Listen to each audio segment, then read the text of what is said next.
दोनों की अल्लाह मियां बोले पकड़वा उसका सबूत ये उंगलियां अगर आप देखें।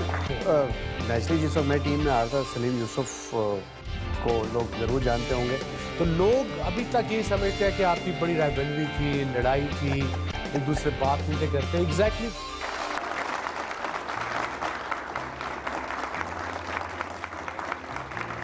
मोइन जब पाकिस्तान टीम में आए, मैं और वकार थे, दुनिया के उस वक्त के तेज तरीन बॉलर, रिवर्स स्विंग भी करते थे।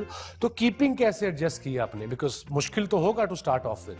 जी, सबसे पहले जो मैं सुबह उठता था तो मैं नमाज पढ़ के 2 एक्स्ट्रा नफिल पढ़ता था इन दोनों की अल्लाह मियां बोले पकड़वा दे उसका सबूत ये उंगलियां अगर आप देखें, थोड़ा सा क्लोजअप लीजिएगा, आपको पता लगेगा मेरी उंगलियां सारी टेढ़ी और इन्हीं की बदौलत है। इन्होंने और वकार यूनुस ने उंगलियां तोड़ी है मेरी। सो कीपिंग बड़ी आसान लगती है, बहुत इजी लगती है कि यार कह देते ओए कैच छोड़ दिया यार कैच नहीं छोड़ता बंदा, छूट जाता है। किसका दिल चाहता है कैच छोड़ने को? उमर अकमल तो बहुत कैच छोड़ता है। सॉरी, कामरान अकमल छूटते हैं कैच। टेक्निक की थोड़ी फॉल्ट है मेरे ख्याल में। कीपिंग में कोई आइडियल था जब शुरू की है, जब कीपिंग शुरू की क्लब से?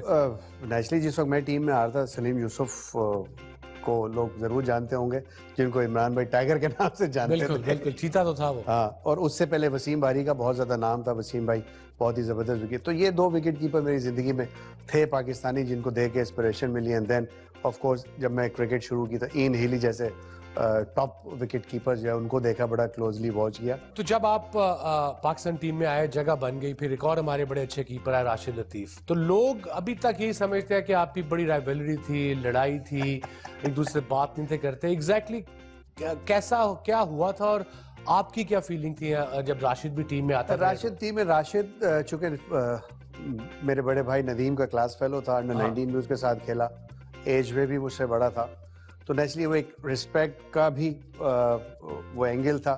राइवलरी जरूर थी बट वो बिहाइंड द सीन्स थी। लाइक वो फील मैं अपनी तरफ से नहीं होने देता था, ना राशिद होने देता था। बट जब मुझे मौका मिलता था, used to work hard, used to perform well just to stay in the team. और राशिद का भी ऐसी था।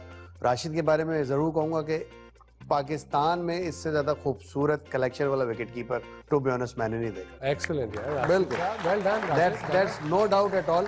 बट मैंने जिस चीज से उसको बीट किया अपने करियर में, दैट इज माय मेहनत, जो मैंने मेहनत की, अपने आप को फिट रखा। राशिद नेचुरली बहुत ही अच्छा विकेट कीपर था, बट वो हार्ड वर्क उसने उतना नहीं किया, मैं समझता हूँ जितना मैंने किया। जितना तो यही वजह थी कि मैंने क्रिकेट ज्यादा खेली। ओके, वही ना, सकलैन की मिस्ट्री डिलीवरी को दूसरे का नाम आपने दिया था, क्या स्टोरी है इसके? स्टोरी दूसरा इस तरह इन्वेंट हुआ, वो तो इन्वेंशन नेचुरली उसकी थी, उसको नाम देना वो मेरी वजह से हुआ। बिकॉज जब भी वसीम भाई कीपिंग कर रहे होते थे हम लोग, जब इंडिया से मैच होता था तो नेचुरली बड़ा मुश्किल होता था कि यार सकलैन को मैं क्या बोलूं। तो उस वक्त आई कोऑर्डिनेशन होता था मेरा और सकलैन का, मैं उसको आंखों के इशारे से कह देता था यानी दूसरा वाला करो। बट इंडिया के अलावा किसी भी टीम से होता तो लैंग्वेज बैरियर होता था, उनको समझ नहीं आती, तो मैं इजीली कह देता सकलैन दूसरा करो, दूसरा जब करता तो वो कॉमेंटेटर्स ने पिक कर लिया दूसरा, और फिर उस डिलीवरी का नाम ही दूसरा पड़ गया जो आज तक चल रहा है। थैंक्स गॉड के कोई एक ऐसा काम मैंने लाइफ में किया क्रिकेट के लिए, एक नाम दे दिया, ऐसा नाम दिया कि गोरे भी उसको दूसरा कहते हैं। दूसरा या with their access the other one. Moin, आप क्रिकेट से रिटायर हुए, ऑब्वियसली मुझे भी यही है कि मैं जब रिटायर हुआ मुझे एक ही चीज आती है, वो क्रिकेट।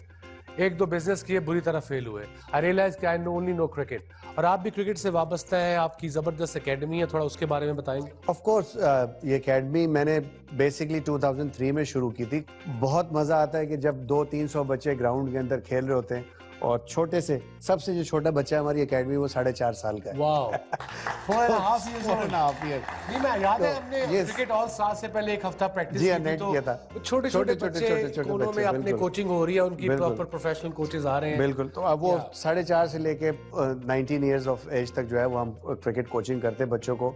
ऑल टुगेदर 300-350 बच्चा आता है वहाँ पे ऑन एंड ऑफ, जो आके प्रैक्टिस करते हैं। देख के बड़ा मजा आता है। सबसे ज्यादा जो पेरेंट्स आते हैं और उनसे जो दुआएं मिलती है ना, वो बड़ी सुकून वाली होती है कि वो कहते हैं कि आपने बच्चों को कंप्यूटर से उठा दिया मोइन भाई, थैंक यू वेरी मच।